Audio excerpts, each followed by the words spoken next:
Hello children, class 10th. Welcome to my YouTube channel C Maths.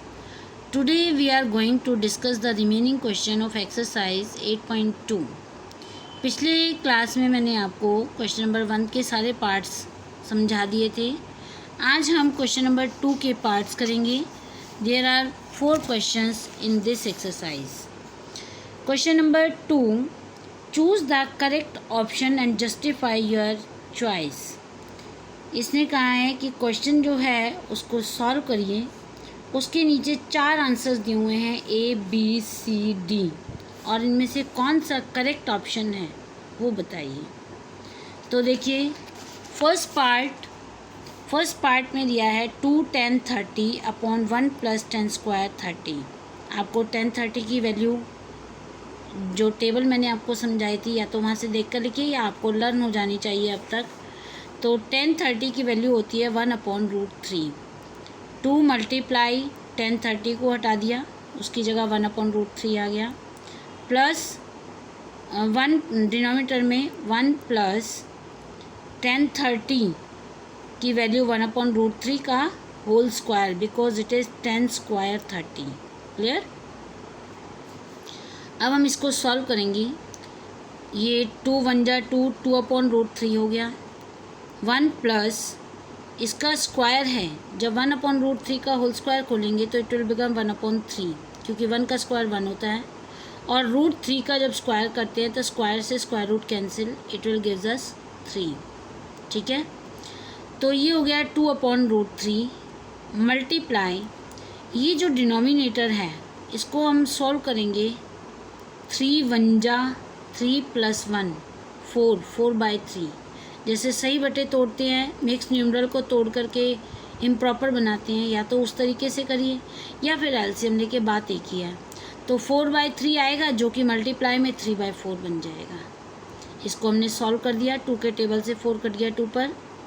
√3 को 3 से काटना है. आपको अगर ध्यान हो तो एक 3 कब बनता है, जब √3 को हम √3 से मल्टीप्लाई करते हैं. ठीक है ना. √3 को √3 से गुणा करते हैं तब 3 बनता है. इसका मतलब जब हम √3 से इस 3 को डिवाइड करेंगे तो एक √3 बच जाएगा. आंसर आ गया √3/2. अब आप अपनी टेबल से देखिए √3/2 sin 60 की वैल्यू भी √3/2 है और cos 30 की वैल्यू भी √3/2 है. तो या तो आंसर हमारा ये होगा या फिर ये होगा. अब आप अपने जो 4 ऑप्शन दिए हैं बुक में, 4 ऑप्शन में cos 30 कहीं नहीं है. इसका मतलब cos 30 हमारा आंसर तो हो नहीं सकता. इसका मतलब sin 60 आंसर होगा और sin 60 हमारा जो है वो ऑप्शन ए है. ठीक है. बुक में देखिए sin 60 जो है वो हमारा ऑप्शन ए है. sin 60 की वैल्यू ही √3/2 होती है. Now second part 1 - 10 square 45 1 + 10 square 45. 10 45 की वैल्यू क्या होती है. 10 45 1 1 - 1 का होल स्क्वायर हो गया. 1 प्लस अब 10 45 ही नीचे है तो 1 का होल स्क्वायर. अब इसका स्क्वायर खोला तो 1 - 1 और 1 + 1. 1 - 1 0 आ जाएगा, 1 + 1 2 आ गया. 0/2 आंसर 0. अब 0 cos 0 की वैल्यू 0 होती है. एक cos 90 की वैल्यू 0 होती है और sin 0 की वैल्यू 0 होती है. जो 0 है ना, या तो sin 0 हो सकता है या फिर cos 90 पर 0 होता है. तो अब आप अपने ऑप्शन देखिए.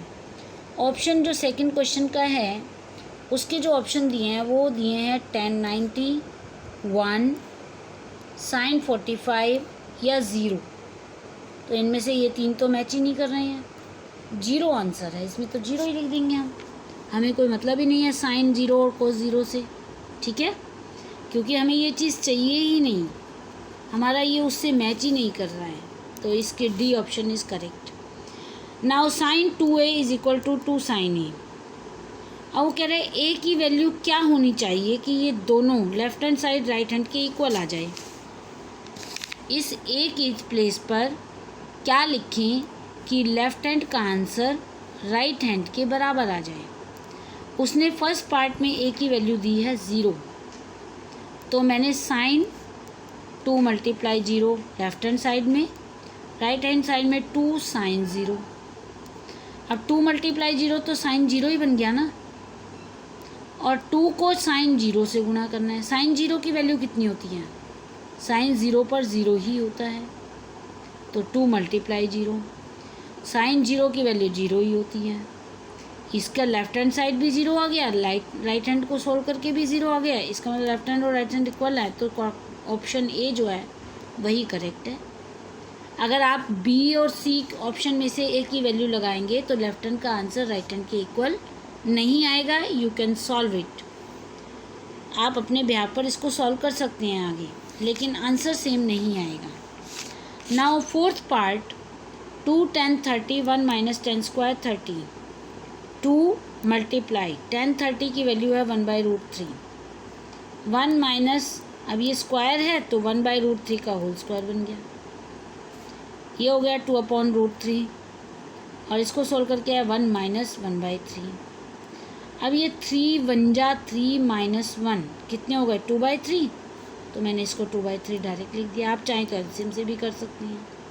अब इसको सही तरीके से लिखिए, ये बन गया 2/√3 मल्टीप्लाई, ये नीचे वाली रकम उल्टी हो गई, 3/2 आ गया, 2 से 2 कैंसिल, √3 ने 3 को काटा √3 पर ही, जैसा कि मैंने आपको इसके फर्स्ट पार्ट में समझाया था, बिल्कुल उसी तरीके से। तो √3 इसका आंसर आ गया √3। अब हमने टेबल खोली अपनी, जो मैंने आपको पीछे साइन थीटा कोस थीटा वाली टेबल कराई थी स्पेसिफिक एंगल पर।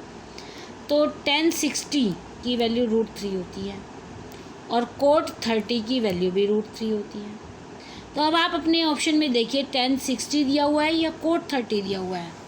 तो हमने ऑप्शन जो देखे हैं फोर्थ पार्ट की, cos 60 sin 60 tan 60 sin 30, tan 60 तो इसमें है लेकिन cot 30 इसमें नहीं है, जो कि हमारा cot 30 भी आ रहा था। तो इसका मतलब tan cot 30 तो है ही नहीं, इसको तो हटा ही दो। tan 60 जो है वो सी ऑप्शन है, तो option C is correct. Clear? Now question number 3 of this exercise, it is given that tan A is equal to tan A plus B is equal to √3, tan A minus B is equal to 1/√3। ये आपको यहाँ से यहाँ तक ये given है, ठीक है। लेकिन √3 की जगह हम tan 60 तो लिख सकते हैं, क्योंकि tan 60 की वैल्यू √3 होती है, और 10 ही इसीलिए लिया है क्योंकि इधर भी 10 है ये, ठीक है। वैसे तो cot 30 की वैल्यू भी √3 होती है, लेकिन cot नहीं लेंगे क्योंकि हमें सेम चीज़ चाहिए दोनों साइड। तो हम √3 को हटा करके उसकी जगह tan 60 ले लेंगे, ठीक है। इसी तरह से ये वाली रकम tan A माइनस बी 1/√3 की जगह हम tan 30 लिख सकते हैं, क्योंकि tan 30 की वैल्यू 1/√3 ही होती है, ठीक है। अब इस tan से तो ये tan कट गया, इस tan से ये tan कट गया, तो हमारे पास बचा है a plus B is equal to 60, a minus B is equal to 30। अब जैसा कि आपने चैप्टर नंबर 3 में इक्वेशन सॉल्व की हैं, सब्स्टिट्यूशन मेथड, एलिमिनेशन मेथड, तो उस तरीके से हमने एलिमिनेशन मेथड लगा करके इक्वेशन 1 और 2 को जोड़ दिया। जब हमने 1 और 2 को जोड़ा तो प्लस का b माइनस का b से कैंसिल हो गया, a plus A 2a is equal to 90, तो a की वैल्यू कितनी आ जाएगी 90/2, काट करके 45। अब इस a की वैल्यू को हमने पुट कर दिया इक्वेशन नंबर 1 में। इक्वेशन नंबर 1 हमारी a plus B is equal to 60 था ना, यहाँ a की जगह 45 लिख दिया, 45 उधर जाके माइनस हो गया, तो b की वैल्यू आ गई 15 degree. Clear? Question number 4 is true false. True false में sine a plus B is equal to sine a plus sine b, this is absolutely wrong, क्योंकि a प्लस b कोई अलग अलग टर्म नहीं है, ये एक सिंगल एंगल है, ठीक है, एक सिंगल एंगल है।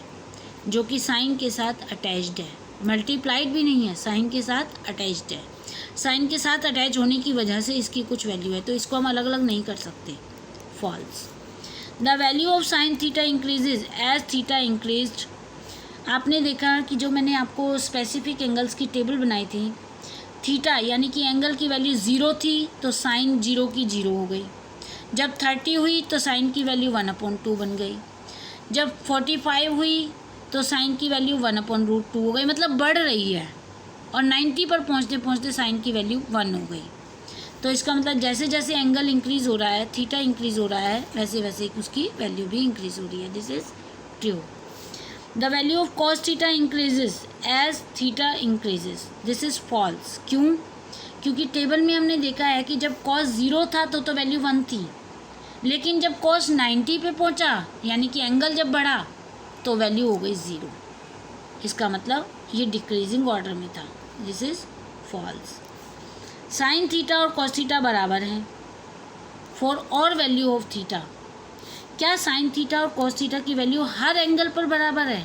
नो, सभी एंगल्स पर बराबर नहीं है, कहीं कहीं बराबर हो सकती है। तो इसने कहा for all values, so it is false. Cot A is not defined. Not defined मतलब इन्फिनिटी। कॉट ए की वैल्यू इन्फिनिटी है, तो ये बताइए ए की वैल्यू क्या 0 है?